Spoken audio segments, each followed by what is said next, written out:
Hola culeros de mierda, soy Ángel Azul 820 y les traigo la primera parte de Leyendas de Terror. Bueno, la primera historia es, no solo los perros lamen. Cuentan que dos chicas de Plasencia, cuyos padres se habían ido a pasar el fin de semana a la montaña, se habían quedado solas en casa, en compañía de su perro. Cuando estaban viendo la televisión, un avance informativo interrumpió la programación. Un asesino loco se había escapado del manicomio. La niña pequeña sintió mucho miedo, pero su hermana la tranquilizó, diciéndole que no se preocupara, que nadie podría entrar sin que su perro se diera cuenta, y si el perro oía algún ruido ladraría, entonces ellas llamarían a la policía. Las niñas se acostaron intranquilas, pero tras un largo rato cayeron dormidas. En mitad de la noche la niña se despertó y sintió miedo, entonces metió la mano debajo de la cama, donde dormía su perro, para que éste la lamiera y así fue. Entonces la niña se quedó tranquila, pero empezó a oír un ruido extraño. Parecía un goteo. La niña se levantó para ver de dónde salía el ruido y al llegar al baño se encontró a su perro ahorcado, y junto al perro una nota que decía: no solo los perros lamen. La niña se desmayó y cayó al suelo. Cuando llegaron sus padres, se encontraron al perro ahorcado, a su hija pequeña desmayada en el suelo y a su niña mayor muerta en la cama. Cuando la niña despertó, estaba totalmente traumatizada y jamás volvió a pronunciar una palabra. ¡Qué miedo! Jajajaja pito jejejejeje verga jajajaja guajusas jipote juas. La segunda historia es de El aparecido. Era un 14 de agosto de 1988 y estando en casa se sintió indispuesto, fuerte dolor en el hombro que se extendía hacia la cavidad pulmonar. En pocos minutos su situación empeoró y tras hacer una llamada advirtiendo a su hijo de su estado pasó al mundo de los muertos. Como producto de un ataque cardíaco, Ignacio Sánchez murió a los 68 años de edad en una localidad próxima a Sevilla. Las llamadas Casa Encantadas reciben tan peculiar y aterrorizante nombre ya que, según sus vecinos afirman que en ellos suceden cosas extrañas y raras, cosas difíciles de explicar desde un punto de vista científico o puramente crítico. Estos fenómenos se pueden explicar de muchas y diferentes formas una vez estudiados. Las personas, nuevas moradoras, de las viviendas, creen en la soledad y silencio de la noche, extraños ruidos, observar luces extrañas o, en casos extremos, apariciones fantasmales. Es el sufrido investigadores de estos fenómenos paranormales el que debe de certificar la veracidad o falsedad de tales acontecimientos, suya será la responsabilidad de recoger todas las piezas de estos extraños rompecabezas que a veces son las denominadas casa encantadas. A veces son sensaciones de frío, olores o simplemente impresiones, luces que se encienden y se apagan u objetos que se desplazan sin motivo aparente. Todo acaba cuando el morador abandona la casa y lo puebla otro con menos sentido del temor o menos sugestionable por comentarios vecinales, a veces muy culpable de todo lo que sucede en torno a una casa de estas supuestamente encantadas. Lo menos habitual en el investigador psíquico es encontrar un determinado lugar donde han sucedido acontecimientos violentos, trágicos o criminales, razón que se podría relacionar con el espíritu conectado al lugar del difunto morador. Pero, aviso, en la mayoría de los casos no dejan de ser investigaciones sobre acontecimientos falsos, sobredimensionados, con exceso de pánico o con una explicación puramente normal. A nuestra cabeza llegan los recuerdos gratos de nuestras investigaciones sobre los fantasmas del cine Fantasio en Sevilla. No fue muy difícil dar con la historia de Ignacio, realmente, y a la luz del informe médico poco se podría haber hecho, el ataque cardíaco fue mortal y casi inmediato, poco había que hacer por el fallecido. Pero desde entonces en la casa del protagonista de este relato se han sucedido una serie de acontecimientos que no dejan de llamar la atención del investigador paranormal, luces que se encienden y se apagan sin responder a un razonamiento normal, objetos que desaparecen de un sitio y aparecen colocados en otro, fuertes olores a plantas aromáticas, Ignacio era muy aficionado a ellas, olas de frío en la casa y extraños sonidos de lamentos y quejidos. Todo ello hicieron un todo que etiquetaron a su morada de encantada. Los hechos culminaron cuando, sin saber cómo ni por qué, en un banco del jardín interior de su casa, hasta para esto era peculiar el protagonista, se apareció la silueta de esta señora a los ojos de los nuevos habitantes que se encontraban en el tendedero ubicado en dicho patio. La impresión fue total y la unanimidad del relato absoluta. Allí estaba una extraña forma humana traslúcida. La espectral aparición tardó poco en su manifestación, no más de 2 minutos para desvanecerse rápidamente. ¿Qué era aquello? ¿Sugestión colectiva? ¿Miedo? ¿Una aparición real? ¿Qué era aquello?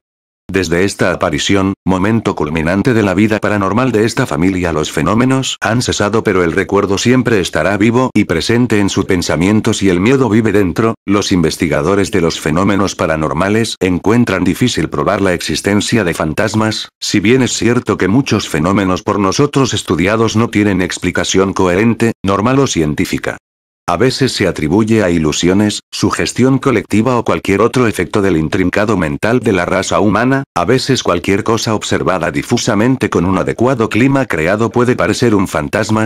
Todo es posible para personas sin conocimientos científicos, que desconocen la acción y lo que la naturaleza puede provocar. Si bien es cierto que la formación ante nuestros ojos de una figura humana no deja de ser un hecho difícil de explicar y quizás solamente explicable desde el ámbito paranormal.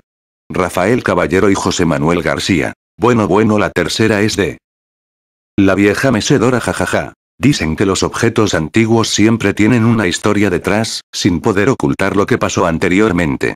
La historia que os voy a contar es la de un joven. Una mañana, en el pueblo donde residía había una gran subasta, debido a la demolición de una vieja casa abandonada y todos los objetos de valor que en ella se encontraba los iban a venderse. El joven al enterarse fue rápido a ver si veía algo que llamase su interés.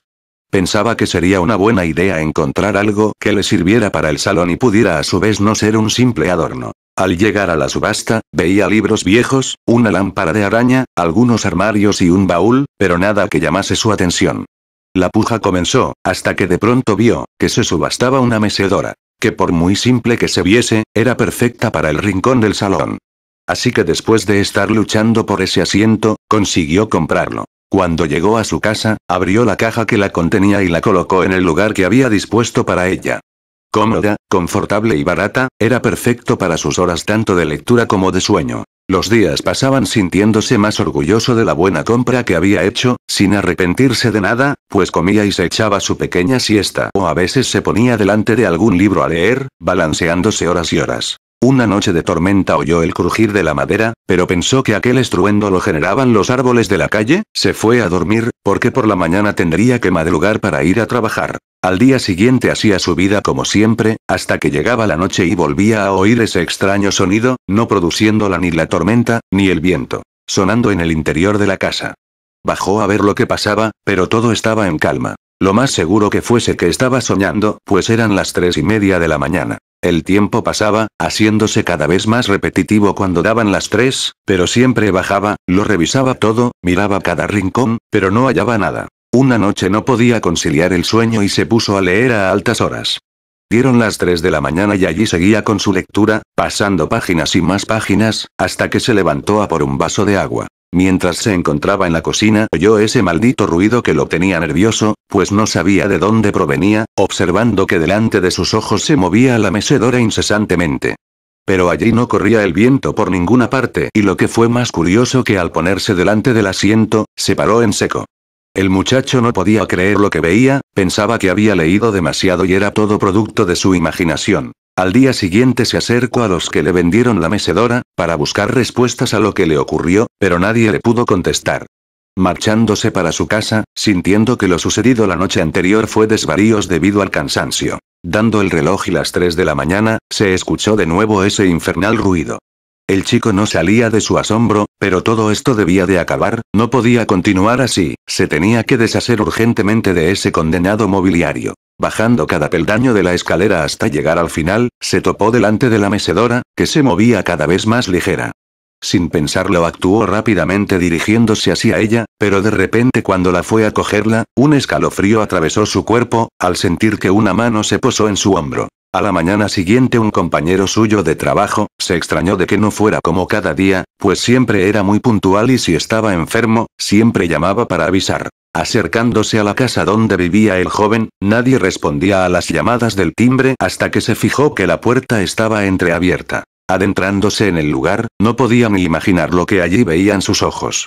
Pasó la entrada encontrándose con la figura de su compañero muerto, sentado en la mecedora, con los ojos fuera de sus órbitas, mientras que sujetaba su libro. Los días pasaron desde aquel nefasto suceso, algunos pensaban que murió de forma natural, otros que se suicidó con algún veneno, pero sois los únicos que podéis juzgar por vosotros mismos. Yo, a decir verdad, os dejo que saquéis conclusiones de todo esto, mientras que saco a subasta una vieja mecedora. Bueno, esta es la primera parte de Leyendas de Terror. Comenten y suscríbanse, y si no los vio lo cabrones, jajaja.